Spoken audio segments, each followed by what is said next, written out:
અમદાવાદ ગ્રામ્ય સાણંદ વિસ્તારમાં એસઓજી ટીમે મોટી કાર્યવાહી કરીને ડિગ્રી વગર એલોપેથિક પ્રેક્ટિસ કરતા બોગસ ડોક્ટર અને હોસ્પિટલના સંચાલકને ઝડપી પાડ્યો છે। બાતમીના આધારે પોલીસે સાણંદના માણકોલ ચોકડી પાસે મખિયાવા રોડ ઉપર આવેલી શિવમ મલ્ટી સ્પેશિયાલિટી હોસ્પિટલ પર દરોડા પાડ્યા હતા। તપાસ દરમિયાન જાણવા મળ્યું હતું કે હોસ્પિટલના સંચાલક યોગેશ મહેન્દ્રભાઈ દવે છે, જેની હોસ્પિટલમાં વિજય જયસિંહભાઈ ગલસર નામનો વ્યક્તિ કોઈપણ માન્ય મેડિકલ ડિગ્રી વગર એલોપેથિક તબીબ તરીકે પ્રેક્ટિસ કરતો હતો।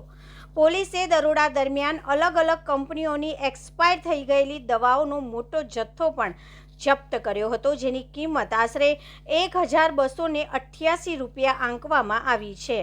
આ સમગ્ર ઓપરેશનમાં એસઓજી પોલીસની ટીમને સાથે રાખી આરોગ્ય વિભાગની ટીમે પણ જોડાઈ અને પોલીસે બોગસ ડોક્ટર વિજય ગલસર અને હોસ્પિટલના સંચાલક યોગેશ દવે વિરુદ્ધ સાણંદ પોલીસ સ્ટેશનમાં ગુનો નોંધી કાયદેસરની કાર્યવાહી હાથ ધરી છે।